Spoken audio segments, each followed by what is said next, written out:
Well, not far from the Ohio state line, at the intersection of Elliott Road and County Line Road in Wayne County, Indiana, is Hoosier Hills. Hoosier Hill. At 1,257 feet above sea level, this is the highest point in Indiana.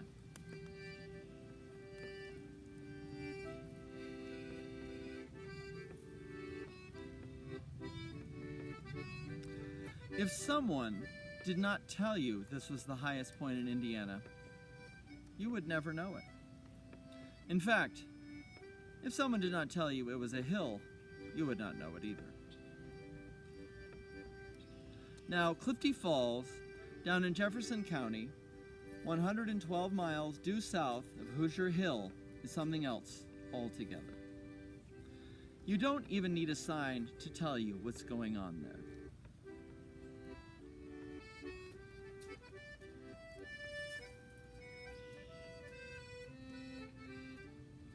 Clifty Falls was a no-brainer for a state park. You see a place like this and you make a state park. The people of Madison, Indiana understood this and gave the land to the state.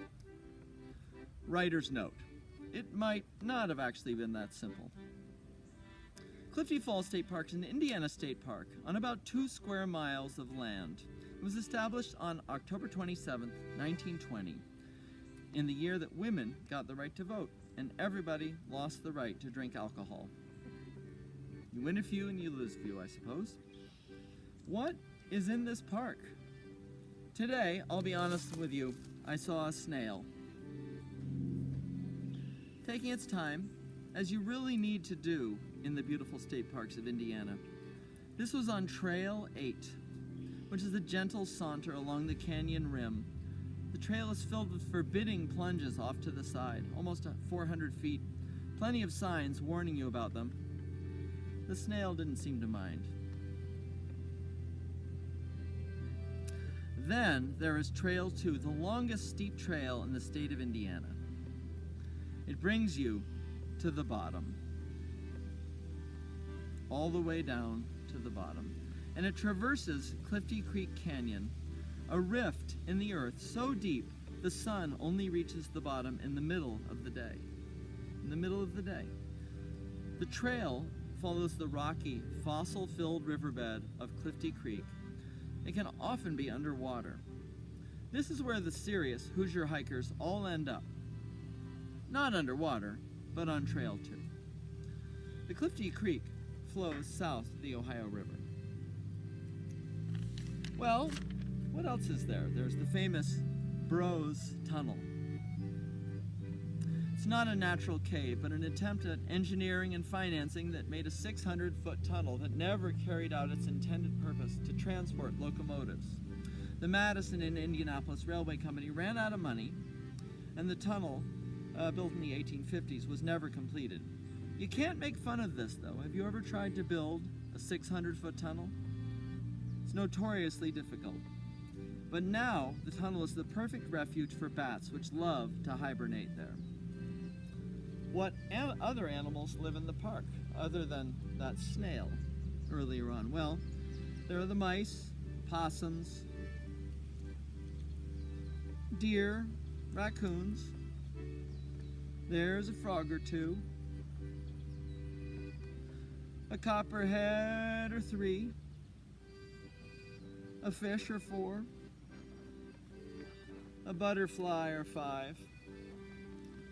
There are the native Indiana pawpaw trees, which have great fruit, and the persimmons. Now this park is all about the falls. There's the Big Clifty, the Little Clifty, Hoffman, Tunnel Falls. All of them are over 60 feet high. That's pretty high. People love to come see them in the fall. If you like them with water in them, though, you might try the spring. I'm just saying. The falls are moving. I mean, they're moving in the world. Did you know that? They're moving backwards at 1/4 inch per year. That's not very fast, but it has managed to get 2 miles from its original location, chewing away at the bedrock. The question is, how many miles per hour is that? Or more crucially, when can we expect the falls to arrive in Indianapolis? I'll tell you how fast it's moving. I calculated this myself. It is 0.0000000045 miles per hour. So it's not going to get to Indianapolis anytime soon. That's the answer. What else? There is, along with the march of time, there's the Clifty Inn, with its long history behind it, so long that it is not actually the original inn. The original was damaged in a terrible, memorable tornado in 1974, and it was rebuilt. A lot happens in a few years. Let's get back to the falls, though. Oh, there's that tornado. Well, you get to Clifty Falls Park and you want to follow the rugged canyon. It's really easy to have it to yourself. Go down into the primal sweet air of the ancient, perfect place that is the canyon. Go and see the waterfalls. Go slow. Take your time and imagine 1/4 inch per year. I have to say, this makes a snail seem like it's moving at practically the speed of light.